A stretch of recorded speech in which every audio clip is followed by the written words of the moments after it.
America Iran के बीच बातचीत को लेकर यह बड़ी खबर। पाकिस्तानी विदेश मंत्री इशाक डार ने बयान दिया। क्या कहा?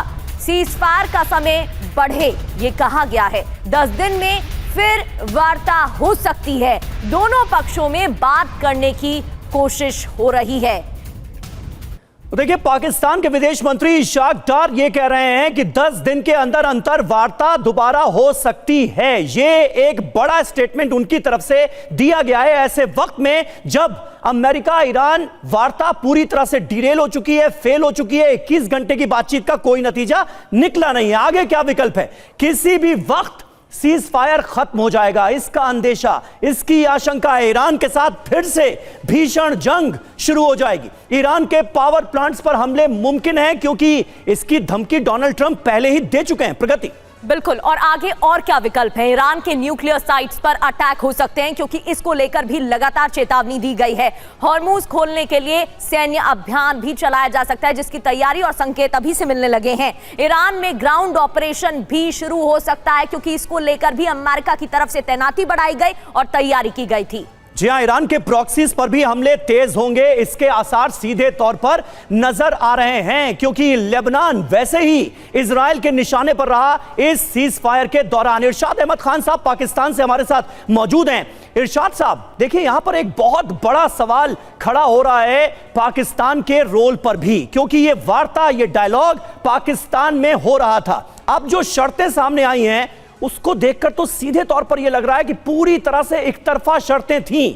अमेरिका और इजराइल वो मनवाना चाह रहे थे जिसके बाद ईरान की हालत लीबिया जैसी हो जाए।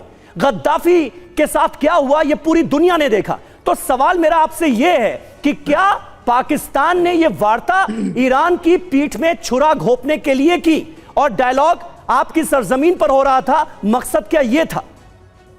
बहुत शुक्रिया जी। मैं आपसे अर्ज करूंगा, पहले तो ये है कि तमाम दुनिया को मुबारक हो कि हमने एक वर्ल्ड वार करने वाले बहुत सारे ममालिक को इकट्ठा बिठाया। कभी मोहल्ले के लोग भी लड़ पड़े तो एकदम सुलह नहीं होती है, कुछ टाइम लगता है, कुछ सोचना होता है, कुछ समझना होता है। देखिए, सब ने अपने पॉइंट रखे और इंशाअल्लाह कामयाबी, सबसे पहली कामयाबी हुई। ये लोग बैठे, इन्होंने डिनर लंच इकट्ठे किया और बहुत सारा काम एक दूसरे से निपटाया। अब जो शराइत हैं, तो आपका क्या ख्याल है कि एकदम खत्म होना था? ये ऐसा नहीं था। मैंने कल भी, अगर आप मेरा प्रोग्राम देखें, इरशाद साहब, हम ये तो समझ ही रहे थे कि ये जो डायलॉग हो रहा है ये डिनर और लंच करने के लिए नहीं हो रहा है, वार्ता के लिए हो रहा है, समझौते के लिए हो रहा है।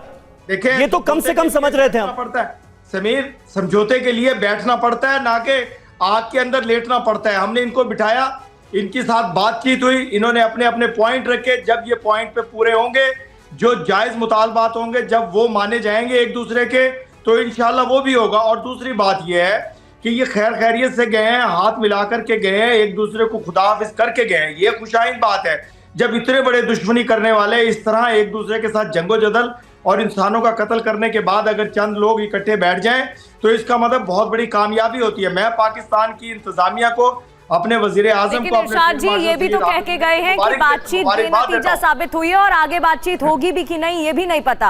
और आपको तो याद होगा ईरान ने ये भी कहा था कि पाकिस्तान धोखेबाज है। पाकिस्तान को लेकर बयान सामने आए थे और उसके बाद उसकी तरफ से ये भी कहा गया था कि अगर बातचीत बेनतीजा रहती है तो इसके लिए पाकिस्तान जिम्मेदार होगा। इसको कैसे जस्टिफाई करेंगे? देखिए, मैं आपसे अर्ज करूं कि पाकिस्तान धोखेबाज होता तो पाकिस्तान के साथ इतने मुमालिक इकट्ठे ना होते। तो आपने सऊदी अरब में सैन्य तैनाती क्यों की? फाइटर जेट क्यों भेजे? बोलने दीजिए, आप मुझे बोलने दीजिए जरा। हमने पूरी कोशिश की, हत्तुल विसा कोशिश करते रहेंगे जब तक ये अमन अमान नहीं होगा, जब तक ये मामला हल नहीं होंगे।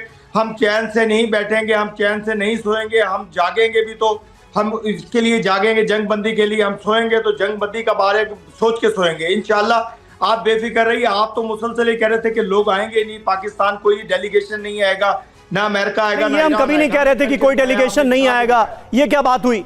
ये क्या बात हुई? लेकिन इरशाद साहब, डेलीगेशन आया और इसलिए आया कि बैठकर बातचीत हो, समझौते की गुंजाइश बने। लेकिन यहां पर जेडी वेंस के स्टेटमेंट में तो यह बिल्कुल क्लियर नजर आ रहा है कि ऐसी कोई गुंजाइश ही नहीं बची है कि आगे बातचीत हो। वो कह रहे हैं हम वापस लौट रहे हैं, बातचीत का कोई नतीजा नहीं निकला। ऐसा लगा कि 21 घंटे वेस्ट हुए हैं यहां पर बैठकर। सिर्फ दुनिया को दिखाने की कोशिश की गई है कि नहीं नहीं, हम तो बातचीत करना चाहते थे। देखिए, हमने समझौते की कोशिश की तो तो मैं ये कह रहा हूं, देखिए मैंने आपसे अर्ज की कि आप दो भाई भी लड़ पड़े तो एकदम सुलह नहीं होती है। ये वर्ल्ड वार थी, ये पूरी दुनिया की जंग थी, ये पूरी दुनिया की बर्बादी थी, पूरी इंसानियत की बर्बादी थी।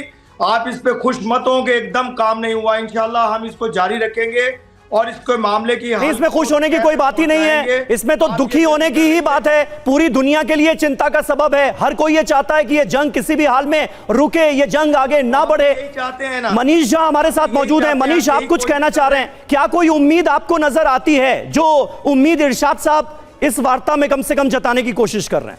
हम कभी उम्मीद से नहीं ना उम्मीद। ठीक है मनीष। देखिए सबसे बड़ी बात यह है कि अमेरिका और ईरान दोनों अपने अपने रुख से एक कदम पीछे हटने को तैयार नहीं है। तो इसलिए अब कोई उम्मीद तो बचती नहीं है। एक आखिरी उम्मीद की किरण जो है वो अमेरिका के उपराष्ट्रपति थे। जब उन्होंने हाथ खड़े कर दिए तो अब जंग होना लाजमी ही दिख रहा है। जंग कोई नहीं चाहता, कम से कम बाकी दुनिया तो नहीं चाहती है कि जंग हो। मसला ये है कि ऐसा नहीं है कि पाकिस्तान ने उन दोनों को कहा था कि आप आइए और आपको आना पड़ेगा। उन दोनों ने तय किया था कि चलो पाकिस्तान में मिल लेते हैं, और अभी इरशाद साहब उसके लिए लंच और डिनर का अपना बिल्स पेश करने लगे कि लंच में हमने कराया, डिनर हमने कराया, हमने जगह मुहैया कराई, हमने 25-50 गाड़ियां दी है तो ताकि हमारा बिल मिल जाए। उनको तो बस इससे मतलब है कि हमारा बिल मिल जाए, बाकी लड़ाई होती रहे या नहीं होती रहे।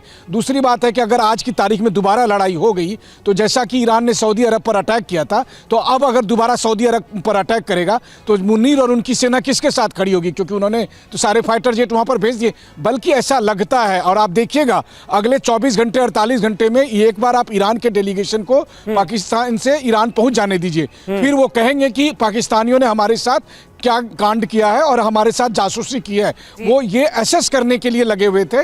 यहाँ पर पाकिस्तान की जमीन का इस्तेमाल किया गया था ईरानियन लीडरशिप को एसेस करने के लिए कि अब वो किस स्टेज पर हैं, और इसीलिए 1 to 1 ये सारी मीटिंग की गई थी ताकि उससे इंफॉर्मेशन का इस्तेमाल अब जंग के दरमियान किया जा सके, और इसीलिए पाकिस्तान को यहाँ पर कसूरवार ठहराया जाएगा। और आप देखिएगा ये बात ईरान ही कहेगा कि पाकिस्तान की पोल खोलेगा। ये सब कुछ होने वाला है। सबसे बड़ी बात यह है कि पाकिस्तान की भूमिका इस पूरे जंग के दरमियान एकदम डबल क्रॉस वाली थी। हर जगह पर उन्होंने कंफ्यूजन फैलाया। सबसे पहले सीज फायर को लेकर उन्होंने अलग अलग मैसेज दिए ईरान को भी और अमेरिका को भी। जब वो दोनों डेलीगेशन यहाँ पर आए तो उन दोनों डेलीगेशन के सामने तो आप बड़े चौधरी बनते थे। अगर आप चौधरी बनते थे तो 1% भी आपने इन्फ्लुएंस क्यों नहीं दिखाया? आपने क्यों नहीं जेडी वेंस को कहा कि अभी जैसे इरशाद भाई कह रहे हैं कि दो भाइयों के बीच लड़ाई होती है तो भी समय लगता है, तो यही बात जेडी वेंस को कहते। उस वक्त तो मुनीर साहब के मुंह से आवाज़ नहीं निकल रही थी। वो कहते जेडी वेंस को कि नहीं आप कुछ यहाँ पर रुकिए, हम आपको आज का नाश्ता भी कराएंगे और खाना भी खिलाएंगे, लेकिन आप थोड़ी बात कर लीजिए।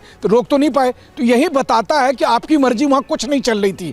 आपका काम था सिर्फ और सिर्फ वहाँ पर थाली प्लेट लेकर आने के लिए और एक होटल मुहैया कराने के लिए, और वही रोल पाकिस्तान ने अदा किया।